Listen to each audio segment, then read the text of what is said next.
Vous êtes toujours sur Mizane TV pour la suite de nos chroniques historiques consacrées à la Palestine. Youssef Boussouma est toujours avec nous. Merci Youssef, bienvenue à toi. La dernière fois, nous avions parlé de l'invasion israélienne du Liban en 1982, avec son cortège de massacres, Sabra et Shatila, et qui s'était soldé par le départ et l'expulsion de l'OLP, des cadres palestiniens, avec leur dispersion dans le monde arabe. Et finalement, la question qui se pose, c'est qu'est devenue la cause palestinienne après justement cette étape clé et dramatique et douloureuse plutôt pour les Palestiniens de ce départ du Liban. Alors après 82, après donc le départ de la direction politique palestinienne du Liban, donc de l'OLP, il faut imaginer que l'OLP a dû déménager du Liban toutes ses archives, par exemple. L'OLP était au Liban depuis des années. Depuis au moins 1970, donc depuis le fameux Septembre Noir en Jordanie. L'OLP a dû déménager ses archives, les combattants de l'OLP, environ 10 000, ont dû quitter le Liban où ils résidaient depuis très très longtemps. Ils avaient fondé des familles au Liban. Ils doivent abandonner leur famille. Bon, on a vu tout ce traumatisme. Donc toute la direction de l'OLP se retrouve encore plus loin de la Palestine, toujours plus loin de la Palestine, à des kilomètres de la Palestine, et se retrouve d'abord en Tunisie. Se retrouve à Tunis. C'est là-bas que l'OLP établit son quartier général. Quant aux forces combattantes, les fédayines palestiniens, ils sont disséminés dans de nombreux pays. Certains iront jusqu'au Soudan, jusqu'au Yémen, jusqu'au Soudan, où ils trouveront donc des pays d'accueil. Alors, toujours est-il que l'OLP connaît à l'époque un marasme terrible. Une crise évidemment qui résulte de ce départ, de cette expulsion du Liban. Une crise aussi parce que ce départ du Liban a provoqué des dissensions internes. Une partie du Fatah refuse ce départ du Liban, enfin du Moyen-Orient, et est parti s'installer en Syrie, où ils établissent des relations avec le gouvernement syrien. On l'appellera ça le Fatah Intifada, dirigé par un certain colonel Abou Moussa. D'autres Palestiniens, sans aller aussi loin, marquent leurs réserves par rapport à la direction palestinienne. C'est le cas du FPLP, du FDLP palestinien, et ce sont des organisations marxistes, et qui ne sont pas forcément en accord avec les choix politiques de Yasser Arafat. Toujours est-il que c'est une période de crise. C'est après 82. Et puis, bien sûr, il y a le fait que sur le plan arabe, on observe un peu d'enthousiasme, c'est le cas de le dire, peu d'enthousiasme pour cette cause palestinienne, avec un certain nombre de pays arabes qui marquent de plus en plus leur volonté d'abandonner cette cause, purement et simplement. Voilà un petit peu ce qu'on peut dire le tableau général de cet après 82, qui est bien morose, il faut le dire, pour les Palestiniens. Les choses vont changer, et comme on l'a remarqué souvent dans l'histoire de la lutte palestinienne, les trois segments du peuple palestinien, en quelque sorte, se passent le relais pour être à l'avant-garde de la lutte. Les trois segments, qui sont évidemment le segment palestinien des territoires de 48, ce qui est appelé Israël, le segment palestinien des territoires dits occupés, enfin des territoires occupés de 67, la Cisjordanie, Gaza, et le segment palestinien des Palestiniens de l'exil. Des Palestiniens de l'exil, on peut le dire, donc de la direction de l'OLP.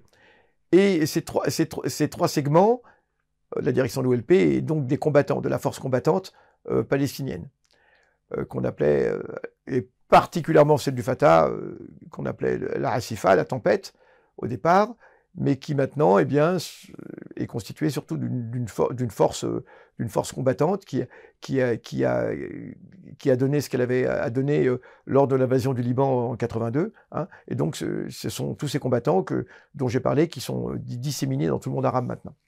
Donc, ces trois segments du peuple palestinien, au cours de l'histoire, se sont relayés pour être à l'avant-garde de la lutte. Les Palestiniens de 48, donc formellement citoyens d'Israël, avaient mené un certain nombre de luttes dans les années 70 contre les expropriations de terres menées par le gouvernement israélien. Et ces luttes avaient abouti à l'établissement d'une journée symbole de la lutte pour la conservation des terres des Palestiniens d'Israël, le 30 mars. Le 30 mars de chaque année, c'est la journée de la terre pour les Palestiniens. Les Palestiniens de l'exil, dirigés par Yasser Arafat, on l'a vu, avaient mené une lutte militaire radicale contre les troupes israéliennes. Ils viennent d'être expulsés du Liban. Il reste maintenant ce troisième segment, les Palestiniens des territoires occupés, de Cisjordanie et de Gaza. Et il faut dire une chose, c'est que depuis l'occupation de ces territoires en 67 par l'armée israélienne, il faut dire une chose, c'est que ces populations, bien sûr, tout à fait solidaires des luttes que menaient à la fois leurs concitoyens des territoires de 48 et aussi bien que leurs concitoyens de la direction palestinienne, mais il faut dire quand même qu'en Cisjordanie et Gaza, c'était relativement le calme. Relativement le calme. Certes, il y avait des manifestations, certes, il y avait des prises de position. On avait eu des élections de maires. Israël avait été obligé de consentir à des élections municipales en Cisjordanie et Gaza. Et ces élections municipales, à chaque fois qu'elles aboutissaient à l'élection d'un Palestinien réputé patriote, étaient soit invalidées, soit il arrivait des malheurs à ce candidat palestinien patriote, comme ce fut le cas dans la ville d'Hébron, par exemple, hein, y compris même des attentats. Donc, en tout cas, la situation était certes active, mais ces Palestiniens de Cisjordanie et Gaza n'étaient pas encore entrés en mouvement de façon massive. Cela va être le cas à la fin de l'année 1987.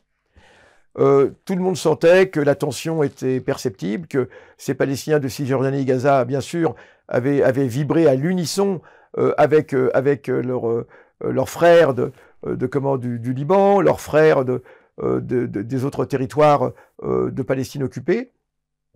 Et il y avait toute une agitation sous-jacente que l'armée israélienne avait de plus en plus de mal à contenir.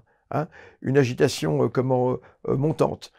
Et cette agitation palestinienne et cette rébellion palestinienne qui jusqu'à maintenant était encore contenue va éclater ce 9 décembre 1987 avec ce qu'on appellera par la suite la première intifada. Intifada qui veut dire insurrection, hein, soulèvement, insurrection en arabe. Cette première intifada, comme on l'appellera, va éclater donc à Gaza, donc le 9 décembre 1987. L'événement précis va être un accident de la route produit par un camion militaire israélien qui va foncer sur des passants palestiniens. Les Palestiniens diront que ce camion militaire l'a fait délibérément. L'armée israélienne dira qu'il s'agit d'un simple accident de circulation. Toujours est-il que cela va mettre le feu aux poudres. On voit bien qu'il suffisait d'une étincelle pour mettre le feu à la prairie, comme le dit le président Mao. On voit bien qu'effectivement la situation était mûre pour un soulèvement. Les récriminations, évidemment, sont multiples. Les Palestiniens subissent une occupation militaire en Cisjordanie et Gaza et subissent aussi une colonisation, puisqu'il y a des colonies déjà en Cisjordanie et Gaza.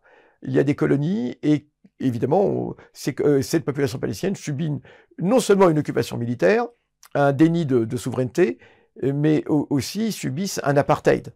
Un apartheid qui d'ailleurs malheureusement perdure, hein, un apartheid, et de cela les Palestiniens n'en veulent plus.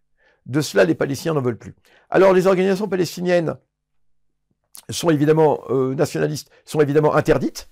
Seules des associations sont tolérées par le gouvernement israélien, par le gouvernement militaire israélien. Ces associations sont tolérées pour autant qu'elles ne font pas de politique. Il y a quand même parmi ces associations, eh bien, une association à caractère religieux. Alors, l'État d'Israël permet des associations à caractère religieux parce qu'il se dit que tant que les Palestiniens font de la religion, ils ne font pas du politique, ils ne s'occupent pas de politique et ils ne s'occupent pas de mettre en avant des slogans nationalistes voilà, qui remettraient en cause l'occupation israélienne. C'est pour ça qu'effectivement un certain nombre d'associations musulmanes caritatives sont tolérées par le gouvernement israélien, dont la fameuse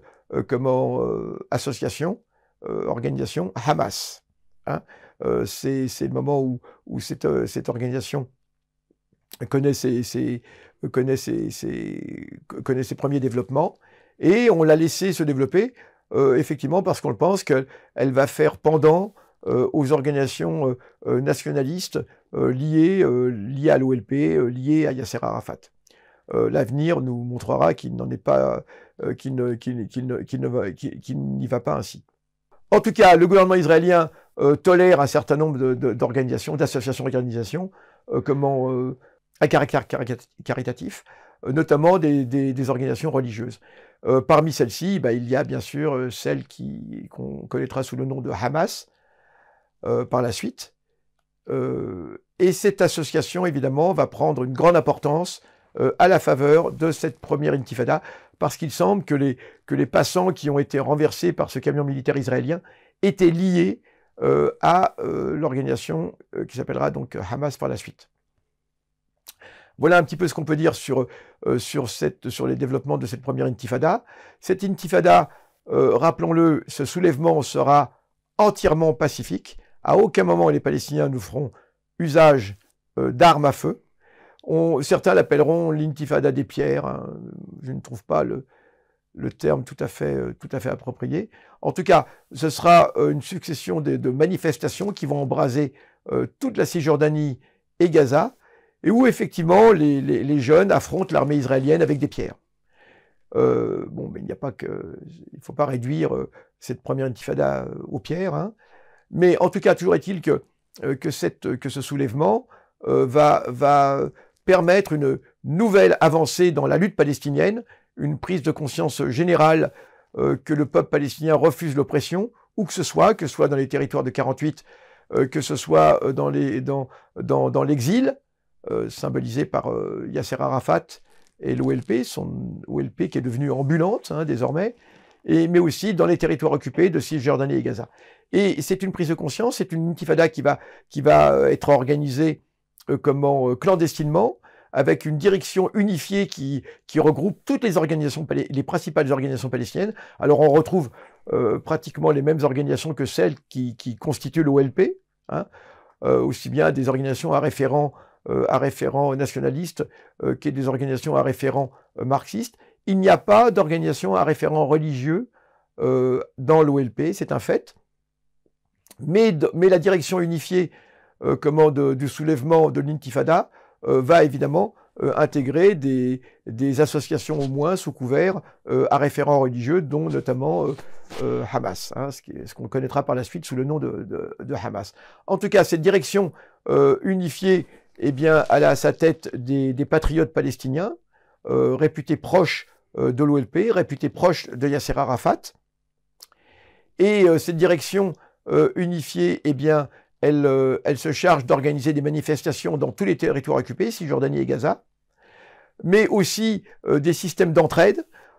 Cette première intifada va voir l'éclosion d'un nombre incroyable d'associations d'entraide qui, par exemple, pour les écoles, permettent aux écoliers de continuer à suivre des cours, même lorsqu'il y a grève, l'entraide par rapport aux plus nécessiteux, l'entraide également juridique par rapport aux Palestiniens qui sont poursuivis. Donc c'est tout un État en formation un État palestinien en formation, hein, en réduction, auquel on assiste, où les Palestiniens prennent en charge tous les aspects les plus importants de la vie quotidienne.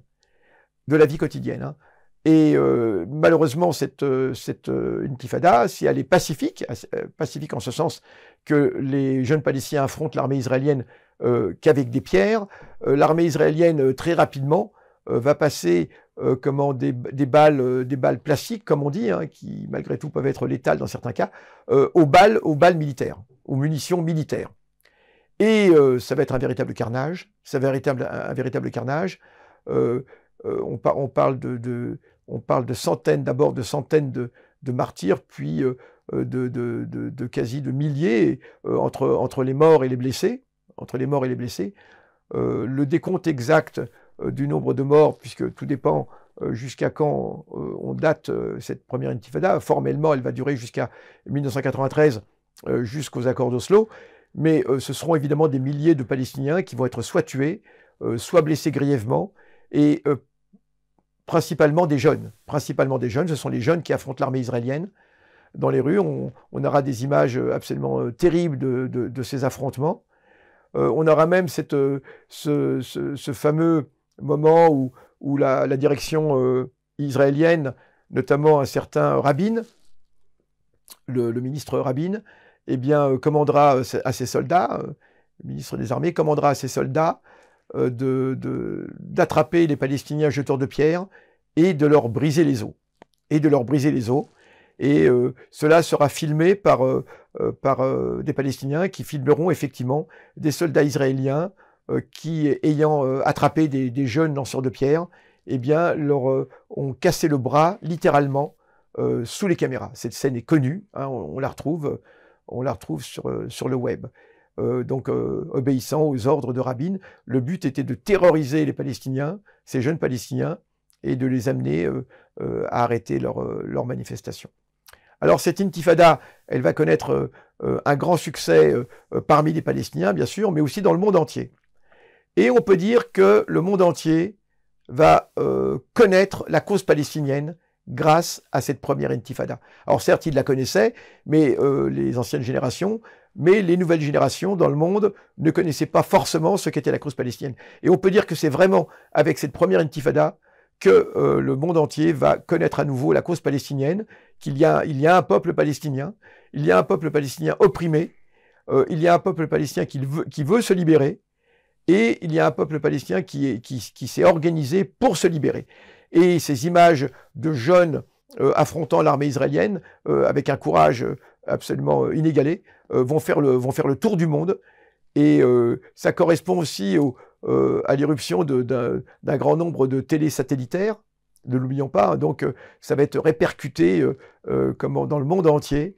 Et cela va jouer un rôle essentiel dans la remise à l'ordre du jour de la question de Palestine. Et alors, la direction palestinienne, qu'en est-il de l'OLP? Alors l'OLP, évidemment, qui avait été complètement marginalisé depuis ce départ de Beyrouth, de 82, hein, qui était donc, je le dis, à Tunis, qui s'était donc réinstallé à Tunis, mais aussi dans d'autres pays, notamment l'Algérie. Eh bien, cette direction de l'OLP, très rapidement, elle va prendre contact avec la direction intérieure du soulèvement de l'intifada. Hein. Elle va prendre contact. Il va y avoir même une volonté de travailler en commun. Ce sera notamment par l'intermédiaire du martyr Abou Jihad. Abou Jihad, qui est au sein de l'OLP, était le responsable des forces armées, qui était un proche d'Arafat. Il y avait deux proches, Abou Jihad pour la force militaire et Abou Iyad pour les services secrets palestiniens. Et Abou Jihad, dit-on, va jouer un grand rôle de soutien à cette intifada. D'abord de soutien financier. Des fonds vont être transférés. C'est un fait. La direction de l'OLP va soutenir financièrement. Il faut des fonds hein, pour mener une lutte révolutionnaire. Et c'est vrai que la direction de l'OLP va soutenir financièrement cette intifada par le transfert de fonds. Au plan politique, où évidemment la direction de l'OLP, d'une certaine façon, va être remise en selle, elle qui avait été marginalisée, y compris par un certain nombre de pays arabes qui avaient décidé finalement de liquider cette cause palestinienne. Et bien là, cette cause palestinienne, cette direction palestinienne, eh bien, vont être redopées d'une certaine façon par cette première intifada. On peut dire que cette première intifada va à nouveau, va sauver la cause palestinienne. Hein, je le dis à chaque fois, chacun des segments du peuple palestinien arrive à la rescousse lorsque la cause palestinienne connaît des déboires ou connaît vraiment une contestation par les instances internationales.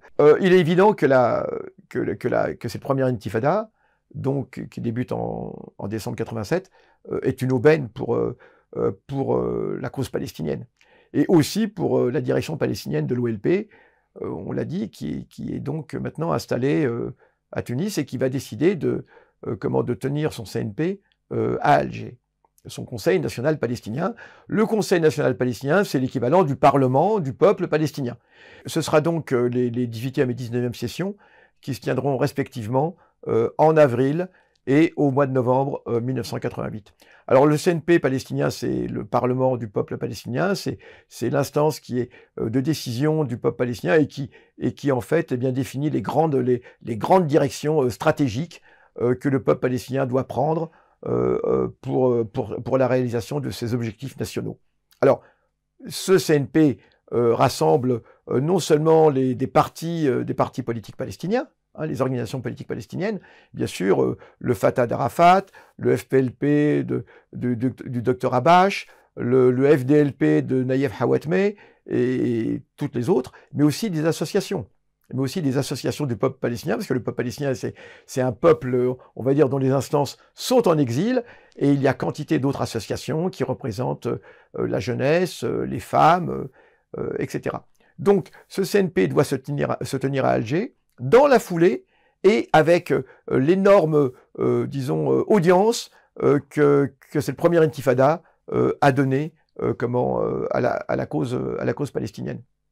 Alors, ce CNP se tiendra à Alger et il faut le dire, on le sait, la direction de l'OLP qui était d'abord installée à Tunis, on sait que cette installation à Tunis avait permis à l'armée israélienne de mener un raid sur la capitale, raid au cours duquel un certain nombre de responsables palestiniens avaient été assassinés.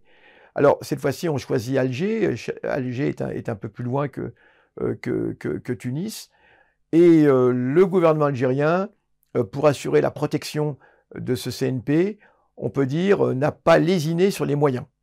La capitale algérienne ressemble à un camp fortifié, ni de mitrailleuses à tous les carrefours, puisqu'on a vraiment la crainte d'une intervention israélienne, batterie anti-aérienne disposée en toute la capitale, mais également sur des navires dans la rade d'Alger, et on sait maintenant avec une quasi-certitude qu'Israël a tenté un raid sur Alger. Hein, c'est l'occasion j'ai relaté cela dans une autre vidéo, mais on sait que l'armée israélienne a tenté un raid sur la capitale Alger, mais qu'au vu des défenses de cette capitale, elle a dû renoncer, puisque à cette occasion, l'URSS a également prêté son concours à la protection de la capitale. Un navire lance-missile soviétique était ancré dans la rade d'Alger à ce moment-là, et est resté ancré tout le temps. Les chasseurs de combat algériens étaient quasiment en l'air 24 heures sur 24, se relayant, un certain nombre de MiG de dernière génération à l'époque. Tout a été fait pour une protection absolue, y compris des sous-marins. L'Algérie dispose de sous-marins, étaient également de sortie en mer. Et très précisément, on sait aujourd'hui, il a été noté qu'une formation aérienne provenant comme on dit communément, de l'est de la Méditerranée, est arrivée en direction des côtes algériennes, et il a été clairement établi qu'elle a fait demi-tour au moment de pénétrer dans l'espace aérien algérien. Et pour tous les observateurs, il ne fait aucun doute qu'il s'agissait d'une formation militaire israélienne qui venait pour bombarder le CNP d'Alger. Voilà, ça c'est une chose. En tout cas, ce CNP d'Alger se tiendra avec succès dans la capitale algérienne. Et c'est au cours de ce CNP de novembre que la direction palestinienne décidera de la proclamation d'un État de Palestine. La proclamation d'un État de Palestine. Alors évidemment, on peut toujours dire qu'il s'agit d'une déclaration formelle de cet État de Palestine, puisque encore faut-il avoir les moyens de le réaliser sur le terrain. Mais c'est porté par cette intifada qui continue et qui se poursuivra jusqu'en 1993 avec les accords d'Oslo. C'est un autre volet que nous aurons l'occasion d'évoquer, sur lequel nous reviendrons. Hein. Mais c'est porté par cette intifada que cet État de Palestine sera proclamé à l'issue de travaux. Alors, ça ne veut pas dire que cela s'est passé facilement, puisque proclamer un État palestinien veut dire aussi d'essayer de définir ses frontières. Alors, il ne s'agissait pas de définir des frontières, mais compte tenu de la communauté internationale, comme on dit communément, la direction de l'OLP, évidemment, n'est pas entrée dans certaines définitions de cet État, de ses frontières, puisque, on le sait bien, un certain nombre d'organisations palestiniennes étaient absolument opposées à l'établissement d'un État qui ne serait pas sur la totalité de la Palestine, donc y compris les territoires de 48. Or, tout cela va donner lieu à des débats, mais une unité va quand même sortir de ces débats, hein, et on ne va pas définir évidemment les frontières de cet État. En tout cas, il sera bel et bien proclamé, et pour le peuple palestinien, c'est une consécration. Ce CNP va être quand même une sacrée consécration.